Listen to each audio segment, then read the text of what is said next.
कुछ चीजें जैसे मैं हमेशा कहता हूँ कि वो समझना जरूरी है। ये जो बेसिक चीजें जो है आज के डेट में देखा जाए तो हम लोग खेती करते हैं। तो जब खेती करते हैं तो खेती करते समय हमें बहुत सारी चीजों की जरूरत होती है, जिसमें सबसे पहले जमीन के लिए हम लोग हल चलाते हैं, जमीन तैयार करते हैं। फिर उसमें जो सीजन आता है उसके हिसाब से हम लोग धान हो या कुछ फसल हो वहां पे हम लोग बोते हैं, पानी देते हैं।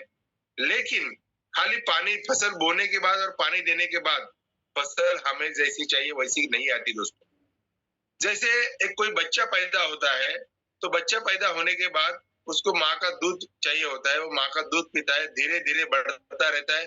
फिर उसको एक खीर खिलाई जाती है, उसको धीरे धीरे जैसे बढ़ता रहता है उसको राइस खिलाया जाता है, फिर उसको सब्जी रोटी खिलाई जाती है। मतलब जैसे जैसे बढ़ता जाता है वैसे वैसे उसके खुद के न्यूट्रिएंट्स में बदलाव होता है। इस तरह हम लोग खेती करते हैं, अनाज बोते हैं, तो उसके बाद जैसे वो अंकुरित होकर आता है उसको भी धीरे धीरे धीरे धीरे न्यूट्रिएंट्स की आवश्यकता लगती है। तो विदाउट न्यूट्रिएंट्स आज की डेट में खेती हो नहीं सकती। और ये न्यूट्रिएंट्स क्या है इसके बारे में मैं आज शुरुआत करता हूँ। इसके बारे में मतलब ये न्यूट्रिएंट्स का सब्जेक्ट लेके मैं शुरुआत करता हूँ। देखो दोस्तों, खेती हम लोग जो करते हैं तो हमें बहुत सारे न्यूट्रिएंट्स लगते हैं, लेकिन उसमें सबसे पहले आते हैं एनपीके, मतलब नाइट्रोजन, फास्फोरस और पोटैश, जिन्हें कहा जाता है प्रमुख अन्नद्रव्य, मुख्य अन्नद्रव्य इन्हें कहा जाता है। और तो देखो दोस्तों, ये मुख्य अन्नद्रव्य जो है ये बहुत बड़ी मात्रा में लगते हैं। बड़ी मात्रा में कैसे लगते हैं? 50 किलो, 60 किलो, 100 किलो, 200 किलो, ऐसी मात्रा में ये बड़े न्यूट्रिएंट्स लगते हैं, इसीलिए इन्हें मुख्य अन्नद्रव्य कहा जाता है, प्रमुख अन्नद्रव्य कहा जाता है। अभी इसमें नाइट्रोजन क्या करता है? तो नाइट्रोजन इसमें जब हम लोग पौधा लगाते हैं, पौधा अंकुरित होता है, तो उसको बढ़ते समय नाइट्रोजन की आवश्यकता होती है। फिर फास्फोरस जो है, फास्फोरस की आवश्यकता जो है वो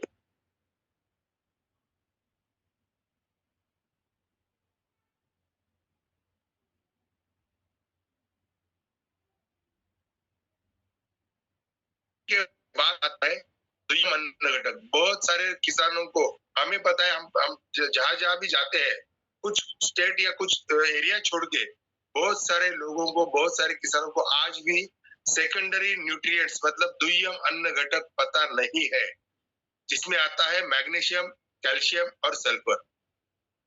देखो दोस्तों, जब पौधा बढ़ता है तो उसमें हरित द्रव्य बनाने के समय मैग्नीशियम की आवश्यकता होती है, और ये जब नहीं होता है तो इसके अभाव, इसका जो कमी होना, इसकी कमी होने की वजह से उस पौधे में जब हम लोग प्रोडक्ट लेते हैं, मतलब जो अनाज हम फाइनल लेते हैं हाथ में, उस अनाज में भी उस मैग्नीशियम की कमी आती है, डेफिशिएंसी आती है। और ऐसे डेफिशिएंसी जो प्रोडक्ट हम लोग खाते हैं, समझो एक गेहूं लगाया है, अनाज लगाया है या सब्जियां लगाई है, अगर उसमें मैग्नीशियम की कमी है तो उस मैग्नीशियम की कमी का अनाज खाने की वजह से, मैग्नीशियम की सब्जी खाने की वजह से वो डेफिशिएंसी मतलब डेफिशिएंट मैग्नीशियम, मतलब उस सब्जी में मैग्नीशियम ही नहीं है, उस सब्जी में, उस अनाज में मैग्नीशियम ही नहीं है, तो उसका इम्पैक्ट हमारी बॉडी पर भी आता है। तो हमारी बॉडी पर भी ये सारे न्यूट्रिएंट्स जो चाहिए, ये हम पौधों की वजह से, ये हम अनाज के जरिए और हम इसके जरिए लेते हैं, सब्जियों की जरिए लेते हैं। मतलब हम जो खाना खाते हैं, ये खाने में भी ये न्यूट्रिएंट्स चाहिए होते हैं, और अगर ये न्यूट्रिएंट्स अनाज में नहीं होंगे तो हमारे खाने में कैसे आएंगे? तो सबसे बड़ी बात ये है कि ये न्यूट्रिएंट्स जो है, ये न्यूट्रिएंट्स अगर हमें चाहिए तो ये न्यूट्रिएंट्स हमें पहले खेतों में देने चाहिए, और ये खेतों में देने पड़ेंगे। तो ये ऐसे सेकेंडरी न्यूट्रिएंट है जिसमें मैग्नीशियम आता है, कैल्शियम आता है, फास्फोरस और सल्फर आता है। देखो कैल्शियम जो है, आपने सुना होगा, डॉक्टर भी आजकल कहते हैं, विज्ञापनों में भी बहुत सारा जो एडवर्टाइज आता है कैल्शियम का, कि कैल्शियम की कमी से क्या होता है, हमारे हड्डियों में दर्द होना, बहुत सारे जो डेफिशिएंस, मतलब कैल्शियम की डेफिशिएंसी की वजह से हमें बहुत सारी बीमारियां जो है वो आ जाती है। तो ये कैल्शियम इंसानों में भी लगता है, ये कैल्शियम जानवरों में भी लगता है, वही उसी तरह ये कैल्शियम फसलों में भी लगता है, क्योंकि फसलों के माध्यम से ही वो कैल्शियम हमें मिलता है। तो ये हो गए दुय्यम अन्न घटक जिनकी मात्रा वहां पे लगती है, जो आपको किलो के माध्यम से देने पड़ते हैं। 10 किलो, 20 किलो, 25 किलो, 50 किलो, इससे ज्यादा वो लगते नहीं, लेकिन लगते हैं 1 एकड़ में 1 किलो की मात्रा से लगते हैं। तीसरी जो आते हैं वो आते हैं सूक्ष्म अन्न घटक। अब ये सूक्ष्म अन्न घटक क्या होते हैं? तो ये माइक्रोन्यूट्रिएंट इन्हें कहा जाता है, और ये माइक्रोन्यूट्रिएंट जो होते हैं जिसमें आता है zinc, manganese, copper, boron, molybdenum, iron, इस तरह से ये सूक्ष्म अन्न घटक हमें खेतों में देने पड़ते हैं, फसलों में देने पड़ते हैं। ये किलो की मात्रा से होते हैं, 1 किलो 2 किलो देने पड़ते हैं, ये छिड़काव के माध्यम से देने पड़ते हैं, लेकिन देने पड़ते हैं क्योंकि इनकी कमी भी आज देखा जाए तो हमें हमारे जरिए मतलब हमारे शरीर के लिए जरूरी होते हैं, और ये हमारे शरीर में तभी आएंगे जब ये हमारे खाने में होंगे, और खाने में तभी आएंगे जब ये हमारे फसलों में दिए जाएंगे। तो ये देना बहुत जरूरी है, और हमने देखा कि आज हिंदुस्तान के 90% खेतों में उन किसानों को इनकी खबर ही नहीं है, इनकी झलक ही नहीं है कि इनको डालना चाहिए या नहीं चाहिए। लेकिन धीरे धीरे धीरे धीरे ई बाटरन के माध्यम से हम लोग ये जो मिशन चला रहे हैं कि लोगों को मतलब खेतों में सुधार करने का ये जो मिशन है, और कृषि साक्षरता अभियान जो हम लोग यहाँ पे चला रहे हैं, इसके माध्यम से लोगों को हम लोग ये जानकारी दे रहे हैं। लेकिन हम चाहते हैं कि ये जानकारी लोगों तक पहुंचाने के लिए आप सभी डिस्ट्रीब्यूटर जो है, आप सभी एसोसिएट्स जो है, इनका योगदान बहुत मायने रखता है, क्योंकि आप लोगों को ही जाना पड़ेगा, लोगों से मिलना पड़ेगा, बताना पड़ेगा कि ये क्यों जरूरी है। देखो, एक चीज ऐसी है जो जरूरी है लेकिन किसी को पता नहीं, पूरी दुनिया की जरूरत है, लेकिन पूरी दुनिया में 90% लोगों को पता नहीं है। तो हमारा ये कर्तव्य है लोगों के पास जाके ये चीजों से लोगों को हमें रूबरू करना है, हमें इनका ज्ञान देना है, इसके लिए हमें लोगों को अवेयर करना है। देखो दोस्तों, मुख्य अन्न द्रव्य हो गए, उसके बाद दुय्यम अन्न घटक हो गए, उसके बाद सूक्ष्म अन्न घटक हो गए, सिलसिला यही नहीं रुकता लोगों। देखो, इसके साथ साथ अति सूक्ष्म अन्न द्रव्यों का होना भी बहुत जरूरी होता है, जिसमें बहुत सारे कॉम्प्लेक्सेस आते हैं, बहुत सारे माइक्रो न्यूट्रिएंट्स आते हैं। इसके बाद वहां पर अगर कुछ लगता है तो माइक्रो न्यूट्रिएंट्स के बाद लगता है हमें फाइटोकेमिकल्स। देखो दोस्तों, फाइटोकेमिकल्स, अब आप कहेंगे कि केमिकल क्या बोल रहे हैं आप? देखो, केमिकल दो तरीके से होते हैं। एक तो लैब में बनाया जाता है, वो एक केमिकल होता है जो आर्टिफिशियल होता है, और दूसरा केमिकल जो होता है वो नेचुरल केमिकल होता है। अब ये नेचुरल केमिकल में भी दो आते हैं, जो आता है बायोकेमिकल और फाइटोकेमिकल। अब ये बायोकेमिकल जो है, जो इंसानों के शरीर में या प्राणियों के शरीर में आता है, मतलब प्राणी या इंसान, हम लोग जो खाना खाते हैं उसको हजम करने का काम हमारे बॉडी में जो केमिकल बनते हैं उन केमिकल के जरिए ये किया जाता है। जब हमारे लिवर से स्राव निकलता है, वो केमिकल निकलता है जो खाने में हमारे जठर में जाके उसको पचाने का काम करते हैं, उसको बायोकेमिकल कहा जाता है। उसी तरह पौधों में भी जो केमिकल निर्माण होते हैं उनको फाइटोकेमिकल कहा जाता है, और ये तभी उनके शरीर में निर्माण होते हैं जब पौधा बैलेंस बढ़ता है, बैलेंस न्यूट्रिएंट्स उसको मिलते हैं और वो बढ़ता है। और उसको बैलेंस न्यूट्रिएंट तभी मिलते हैं जब हम लोग ये सारी चीजें उसको देते हैं। तो देखो दोस्तों, ये फाइटोकेमिकल क्या काम करता है पौधों में, तो जैसे हमारे शरीर में मेटाबॉलिज्म सिस्टम में ये बायोकेमिकल काम करता है, उसी तरह पौधों में भी ये फाइटोकेमिकल काम करता रहता है। मतलब जो न्यूट्रिएंट्स वो पौधा देता है, ग्रहण करता है, उसको हजम करने का काम ये फाइटोकेमिकल पौधों में करते हैं। इसी तरह देखो, हमारे इंसानों में बायो हार्मोन्स होते हैं, उसी तरह पौधों में भी फाइटो हार्मोन्स होते हैं। अब ये फाइटो हार्मोन्स तभी प्रोड्यूस होंगे पौधों में जब पौधे बैलेंस ग्रोथ करेंगे, और बैलेंस ग्रोथ तभी करेंगे जब ये सारे न्यूट्रिएंट्स पौधों को सही मात्रा में, सही अवेलेबिलिटी में प्राप्त हो। तो ये फाइटो हार्मोन्स वहां पर काम करते हैं, और ये फाइटो हार्मोन्स की वजह से पौधा अपने आप को ग्रो करता है। इसी तरह फाइटोकेमिकल्स हो गए, फाइटो हार्मोन्स हो गए। इसके बाद सबसे बड़ी बात हमें आज की डेट में लगती है, वो लगते हैं जीवाणु। अब ये जीवाणु क्या होते हैं? देखो दोस्तों, ये जीवाणु का बहुत अहम रोल होता है। आपने देखा कि एक जीवाणु आया और सारी दुनिया को थमा गया, 2 साल तक कोरोना की वजह से, कोरोना मतलब एक जीवाणु विषाणु है, एक बैक्टीरिया है। आज कोरोना की वजह से पूरा वर्ल्ड जो है वही के वही रुक गया था। इतनी ताकत जीवाणु होते हैं, वही ताकत हमारे जमीन में भी जीवाणु जो होते हैं, ये जीवाणु के जरिए हमारे पौधों में जो हम लोग खाद देते हैं, ये खाद को पौधों तक पहुंचाने का, अवेलेबल करने का काम जीवाणु करते हैं। देखो दोस्तों, माइक्रो मतलब मैक्रो मतलब बड़े अन्न द्रव्य जो है, मुख्य अन्न द्रव्य जो है, वहां से लेके जीवाणु तक ये पूरी श्रृंखला जो है, ये सारी चीजें हमें ऐसा कुछ चाहिए होता है जो इनको कार्यान्वित करे, और वहां पर ही हमारी टेक्नोलॉजी काम करती है। ये टेराटेक टेक्नोलॉजी वहां पर काम करती है। अब ये टेराटेक टेक्नोलॉजी क्या है, इसमें कौन कौन से प्रोडक्ट आते हैं, इनमें कौन कौन से तत्व होते हैं, ये कैसे कैसे मात्रा में देनी चाहिए, कि आज यहाँ पर मैं बुलाना चाहूंगा ये टेराटेक टेक्नोलॉजी जिन्होंने आविष्कृत किया, जिन्होंने ये टेक्नोलॉजी के ऊपर काम किया, 16, 17, 18 साल जिसके मेहनत से के बाद ये टेक्नोलॉजी इस कदर बनी है जो 100% प्रूवन है। देखो दोस्तों, आपने इसको पहुंचा तो दिया, लेकिन पहुंचाने के लिए टेक्नोलॉजी का आविष्कार होना जरूरी था।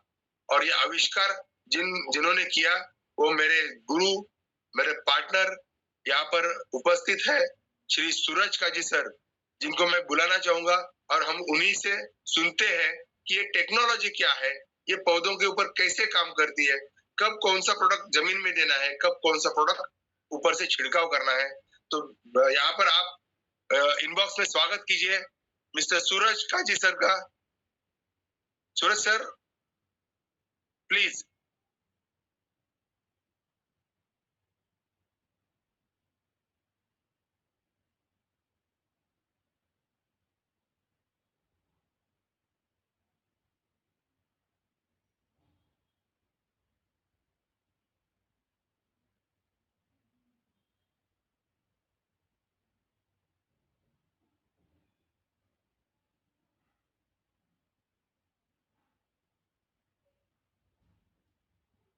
सूरज सर,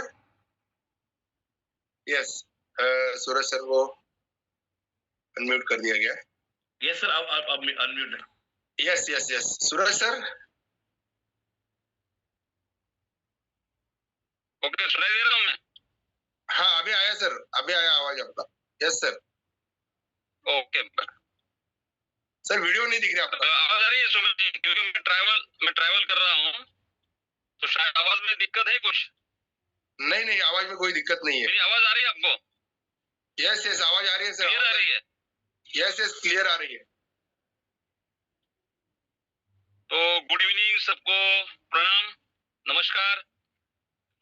आज सुमित जी ने जो भी जानकारी दी, ये मैं समझ रहा हूँ कि आज इतनी काफी है टेराटेक को समझने के लिए। ऐसा ही है ना सुमित जी? हाँ हाँ सर, हाँ। तो आज यहाँ पे हम लोग जिस तरह से 15 जून को हम लोग जुड़े थे ई बायोट्रियम के साथ में, और 15 जून 2023 को हम लोग जब जुड़े और हमारा सफर शुरू हुआ टेराटेक के साथ में ई बायोट्रियम के माध्यम से, तब से आज तक पूरे भारतवर्ष में ऐसा कोई राज्य नहीं है कि जहाँ पे हमने टेराटेक को नहीं पहुंचाया, वहां पे बेहतरीन रिजल्ट नहीं निकले और किसान खुश नहीं है। हर जगह तरह के अच्छे रिप्लाईज है। और अभी हम लोग जस्ट मतलब हाल ही में 11 तारीख को, एक जो 11 जनवरी को कोलकाता थे, कोलकाता में बहरामपुर थे, उसके बाद मुर्शिदाबाद थे, वहां पे जो रिजल्ट देखे।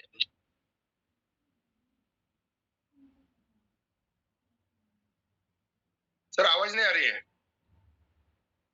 एक्चुअली वो डिस्कनेक्ट हो गए सुमिंदर जी, आई बिलीव वो सर थोड़ा ट्रैवलिंग में हो गया या तो कोई नेटवर्क इशू होगा। कोई नहीं, बात कोई नहीं, मैं कंटिन्यू करता हूँ। सर रिकनेक्ट हो गए शायद, अभी उनका ऑडियो कनेक्ट नहीं हुआ। आ गए। सूरज सर अपना वीडियो ऑफ कर। सूरज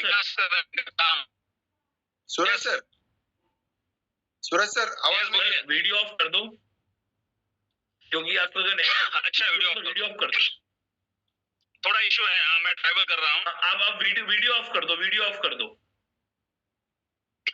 जी जी, उससे नेटवर्क थोड़ा प्रॉपर हो जाता है। ओके ओके, हाँ सर, आवाज क्लियर रहता था, आता क्लियर, एकदम एकदम क्लियर। सॉरी थोड़ा डिस्टर्बेंस हो रहा है, शायद नेटवर्क का इशू है। मैं वीडियो कर रहा हूँ। तो भी हम लोग जो जिससे ट्रैवल किया, ये जुम्मू के सर आवाज क्लियर है? बेहतरीन रिजल्ट्स आ रहे हैं टेराटेक। अभी आवाज क्लियर आ रही है? नहीं सर, आवाज क्लियर नहीं आ रही है, बीच बीच में रुक रुक के आ रही है। मुझे आवाज क्लियर है तो मैं तो ट्रैवल में हूँ। हाँ अभी आ रही है? हाँ आ रही है, आ रही है, आ रही है। हाँ ओके।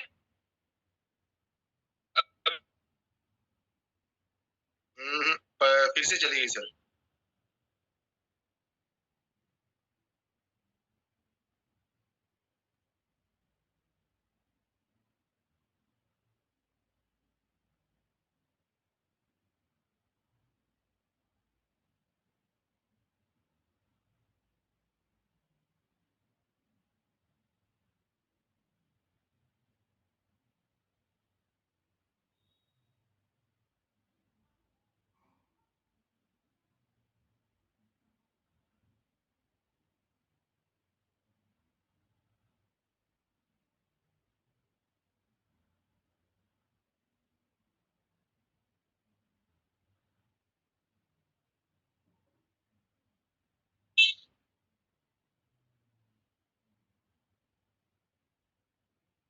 सूरज सर,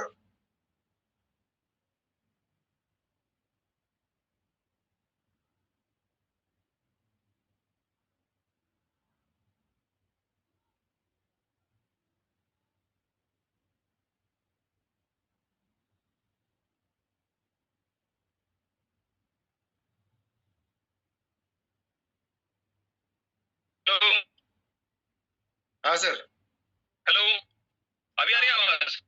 आ रही है, आ रही है, आ रही है। अभी क्लियर है ना? हाँ क्लियर है, क्लियर है। हेलो, यस सर, क्लियर है, क्लियर। यहाँ पे देखिए हम लोगों ने भी, सॉरी, आवाज क्लियर आ रही है। हेलो, हाँ सर, अभी आपकी टेराटेक के साथ हमारा जो सफर रहा, सॉरी, क्लियर है सर, हेलो। बोलिए बोलिए। हाँ तो टेराटेक के साथ में जो हमारा सफर रहा ई बायोटेक साथ में, वो बहुत ही शानदार रहा 2023 से।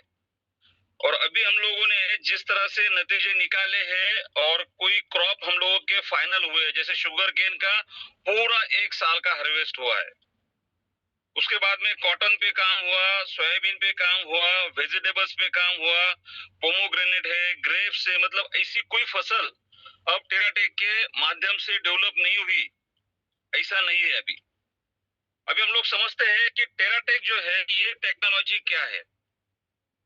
तो हम लोगों ने, जैसा सुमेंद्र जी ने बताया कि 18 साल हम लोग एक किसान भाई के साथ में पूरे भारत में कोई राज्य हमने ऐसा तभी मतलब साउथ रहेगा, नॉर्थ रहेगा, अहमदाबाद गुजरात वाला एरिया रहेगा, हर मिट्टी के साथ में किसान के साथ में काम किया। और उनकी जो कमियां थी कि किसान सस्टेनेबल फार्मिंग क्यों नहीं कर पा रहा है, किसान शाश्वत नफे की खेती क्यों नहीं कर पा रहा है, इसके ऊपर जब हम लोग रिसर्च शुरू किया और कुछ रिसर्च वाले प्रोडक्ट ई बायोटेक के साथ में जोड़ दिए। और आज हम लोग उसी की बात करेंगे कि टेराटेक टेक्नोलॉजी मतलब क्या है। तो टेराटेक टेक्नोलॉजी जो है एक प्रूवन रिसर्च प्रोडक्ट है, जो हमें किसान भाई के साथ में बीज को अंकुरित होने से तो फल को निकालने तक, फसल को हार्वेस्ट करने तक जिन जिन न्यूट्रिएंट मतलब पोषक तत्वों की जरूरत है वो कौन से समय में है, कितने मात्रा में है और कैसे देना है, इसकी पूरी क्या पूरी श्रृंखला एक टेराटेक के एग्रीपैक के माध्यम से हम लोग किसान भाई तक पहुंचा रहे हैं। अब हम लोग समझते हैं टेराटेक का ये जो श्रृंखला है, बीज अंकुरित होने के समय से लेके तो पौधे से फल निकालने तक के किन प्रोडक्ट को कब कब देना है, और हमने बिल्कुल आसान तरीके से, मतलब हर किसान भाई को इतना आसान समझ में आए ऐसे नामों से लेके ये प्रोडक्ट का शुरुआत किया। तो पहला उत्पाद जो है वो है सॉइल हेल्थ केयर। नाम से पता चलता है सॉइल हेल्थ और केयर। सॉइल का मतलब है मृदा, मिट्टी, जमीन। हेल्थ का मतलब है उसका स्वास्थ्य, और केयर का मतलब है उसका केयरिंग करना, उसकी देखभाल करना।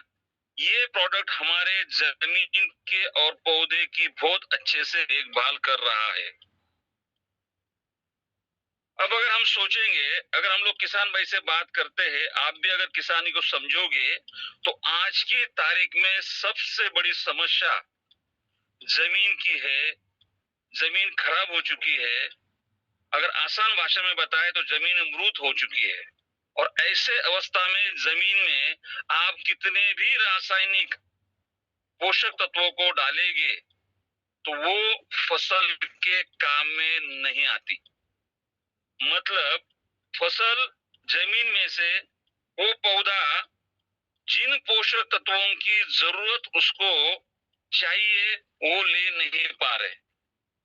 और ऐसे अवस्था में आप कितनी भी रासायनिक खाद को दो, आप फसल की जो उत्पाद है, जो एग्रीकल्चर का जो लोग दावा करते हैं, सस्टेनेबल फार्मिंग की बात करते हैं, शाश्वत खेती की बात करते हैं, ये यहाँ पे सफल न होने का कारण है। और हमने ये पहले प्रोडक्ट से जमीन के ऊपर फोकस किया है। हमने जमीन को अच्छे से समझने की कोशिश की। किसान भाई के साथ में 17-18 साल जो समझे, 2-3 साल किसान भाई के साथ में R&D के फेज में काम किया। और फिर वहां से हमें समझ में आया कि फसल के लिए अलग अलग पोषक तत्वों को अलग अलग मात्रा में, अलग अलग समय में जरूरत के हिसाब से देना चाहिए। और फिर वहां से हमारा ये सिलसिला शुरू हुआ टेराटेक का, कि जब बीज अंकुरित होता है तब उसका रूट बढ़ना शुरू होता है। जब रूट बढ़ना शुरू होता है उस जगह पे जो रासायनिक खाद का अतिरिक्त इस्तेमाल हम लोगों ने किया उसको वहां पे घुलनशील करना जरूरी है। जमीन को उपजाऊ करना जमीन है, मिट्टी को भुरभुरा करना चाहिए। इन सब चीजों को मद्देनजर रखते हुए हमने सॉइल हेल्थ केयर में उन पोषक तत्वों को और उन तत्वों को दिया जो जमीन पे काम करेंगे और जो पौधों को बढ़ाने का काम करेंगे। और इसका जो इस्तेमाल है वो इस्तेमाल हम लोगों को शुरू में ही करना है जब पौधे की बाल्य अवस्था होती है। ये है टेराटेक का पहला उत्पाद, जिसका इस्तेमाल हमें बीज अंकुरित होने से 2-4 पत्ते ऊपर आने से शुरू करना है। जब तक पौधा अपने शाखाओं को बढ़ाता है, पत्तों को बढ़ाता है, उस दरमियान सॉइल हेल्थ केयर का इस्तेमाल प्रति एकड़ में 1 लीटर कम से कम जाना चाहिए। अब ये सॉइल हेल्थ का इस्तेमाल हम लोग जमीन में कर सकते हैं, ड्रिप के माध्यम से, पानी के माध्यम से, पानी में घोल कर दे सकते, मिट्टी में घोल कर दे सकते, या तो 4-5 पत्तों पे पौधा आने के बाद उसको घना छिड़काव करके सीधे पत्तों से सीधे पानी जमीन में गिरे, ताकि पत्तों को भी डेवलप करे, वनस्पति को भी डेवलप करे, पौधा भी डेवलप हो जाए और नीचे मिट्टी में ये सारे पोषक तत्व काम करे और जमीन भी भुरभुरी बने। ये ऐसा पहला जो उत्पाद है, इसका इस्तेमाल हमें सॉइल हेल्थ केयर को बाल्य अवस्था में करना है। इसलिए हमने उसके अलग अलग स्टेजेस की। पहली अवस्था होती है बाल्य अवस्था, और यहाँ पे हम लोग यूज करते हैं सॉइल हेल्थ केयर। अभी बाल्य अवस्था से जब पौधा बड़ा होता है, विकसित होता है, कुमार अवस्था में आता है, यंगर बनता है, तब इसका तना बढ़ना शुरू होता है। तना का मोटा होना जरूरी होता, शाखाओं का विस्तार होना जरूरी होता, और वहां पे पौधा अपनी ग्रोथ करता है। तब उन पौधों को अलग अलग पोषक तत्वों की जरूरत पड़ती है जो सॉइल हेल्थ केयर में था। उसके आगे वाली जरूरत जब पड़ती है तो हमने प्लांट हेल्थ केयर एक नाम